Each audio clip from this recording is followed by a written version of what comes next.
He was arrested as a teenager, condemned as a waste of space by society and even his family, and suffered an ever-present crisis of confidence. And yet, Ozzy Osbourne would go on to recruit his own high school bully and build a band whose legacy spans decades. Hi, I'm Peter. You're watching OSSA, and today we're talking about how Ozzy Osbourne never said die, even in the face of substance addiction, getting kicked out of his own band, multiple vehicular accidents, and even Parkinson's disease. End of the beginning.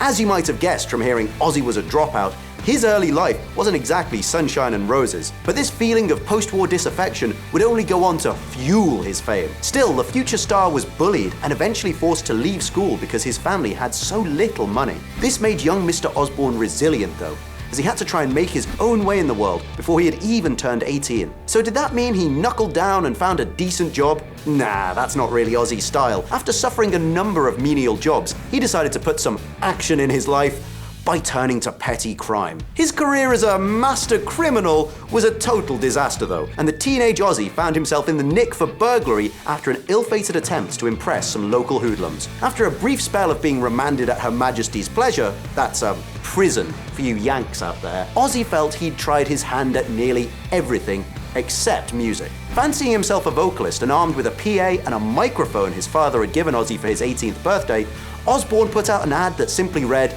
"Singer wants a band," and eventually enlisted Terence Butler, Bill Ward, and even his former high school bully, Tony Iommi, to create a band I'm sure we're all familiar with. I'm talking, of course, about Polka Tulk Blues. Later, renamed as simply Earth, the band soon became renowned for their overdriven, heavily amplified sound. This kind of creative experimentation would lead them to what would become the hallmarks of the heavy metal genre, and it attracted plenty of notice from A&R men. The band rebranded as Black Sabbath, an appropriate reference to the classic Boris Karloff horror film, a name that perfectly encapsulated the ethos of the band.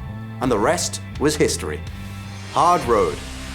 Despite an explosive debut, it took a while for Sabbath to find their feet in the music industry. But they persevered, and by the release of their fifth studio album, Sabbath Bloody Sabbath, in 1973, they began to get the mainstream recognition they richly deserved. When reviewing the album for Rolling Stone, music critic Gordon Fletcher noted the shifting attitudes towards the band. Many will no doubt laugh, but I can think of no other group that has so consistently spoken in the musical language of its times. Call it the blues of the decade or heavy metal, whatever the name for their music, Black Sabbath are a true 70s band.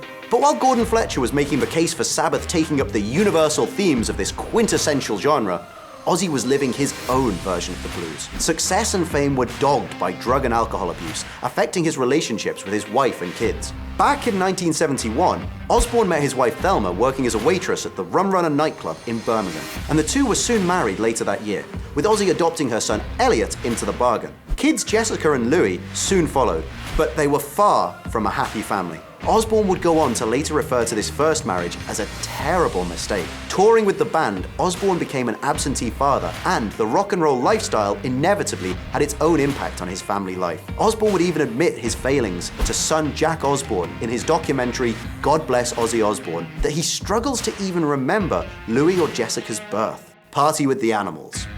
Ozzy had spent his early life suffering physical and emotional abuse at school and at home. And while Sabbath lent him a sense of self-worth, these scars ran deep and would plague Ozzy for decades. And there was always conflict within the band itself. Who knew that recruiting your childhood bully might cause tension? Osbourne and Iommi were often at each other's throats, and Ozzy had only recruited Tony to keep his friend Ward happy as the band's drummer. But there were problems between Osbourne and bassist Geezer Butler too. Iommi noted in his biography, Iron Man, that at one point, Ozzy and Geezer were locked in a drunken hotel brawl. Iommi tried to separate the two bandmates and earned a wild haymaker from Ozzy for his trouble.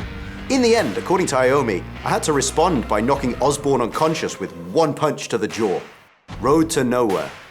Just as soon as they found critical acclaim, the band saw a sharp decline, mostly thanks to Ozzy's increasingly unhinged lifestyle. In 1975, the band had to cut their world tour to support the album Sabotage after Osbourne severely injured his back in a motorcycle crash. And after this physical pain came mental anguish as the band's popularity took a heavy hit from the nascent punk movement. Sabotage was the band's first album not to go platinum in the US. The youth had moved on, and albums released around this time couldn't match the heights of previous work. Even retrospective critics agreed that 1976's Technical Ecstasy was a complete dud. After a greatest hits that managed to shift 2 million units in America, the failure of an original work to even crack the top 50 in the States must have been especially painful, and Ozzy reached for the familiar solace of substance abuse to numb the pain. After tying his self-esteem so tightly to the success of the band, the sudden loss in confidence meant that Ozzy found himself unable to make progress on any new work, owing mostly to his truly staggering intake of drugs and alcohol.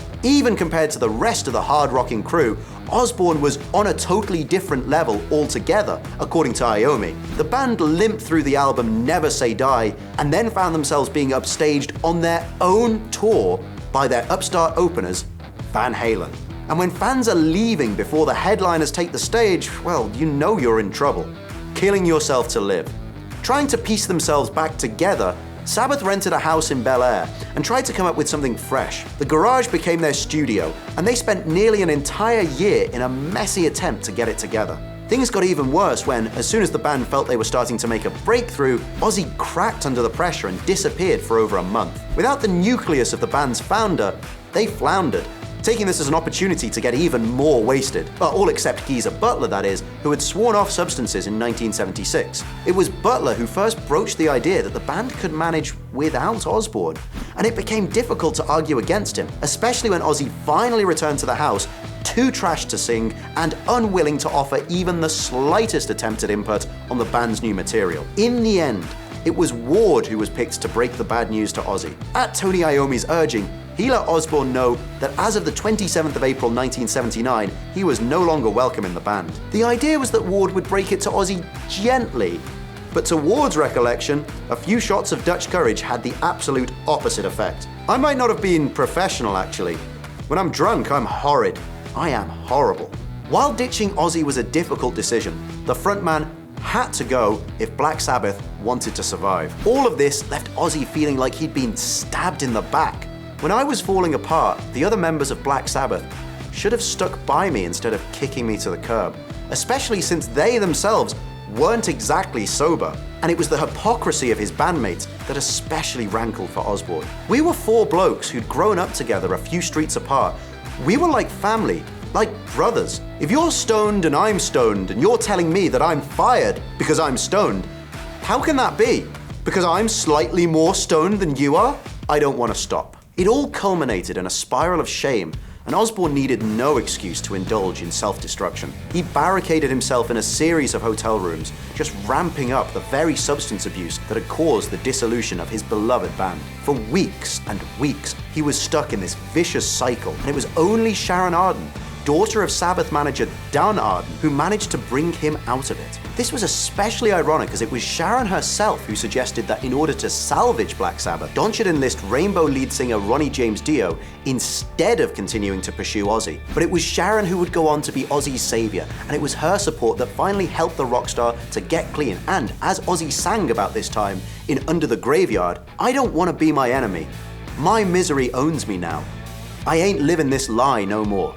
You can't kill rock and roll. After bringing Ozzy back from the brink, Sharon would take over management and go on to encourage his new, successful career as a solo artist, finding new artists like guitarist Randy Rhoads to back Osbourne in the recording of the album Blizzard of Oz in 1980.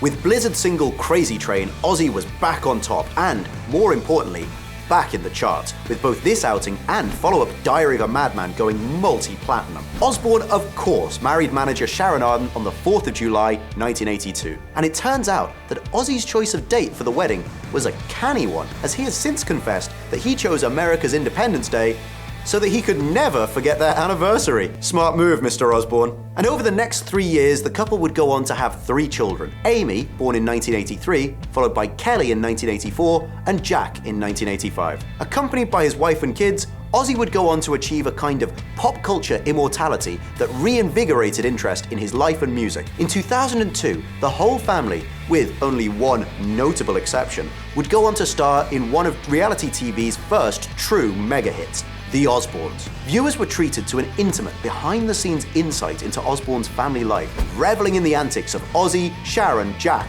and Kelly. The show would go on to garner the highest ratings in MTV's history, as well as an Emmy.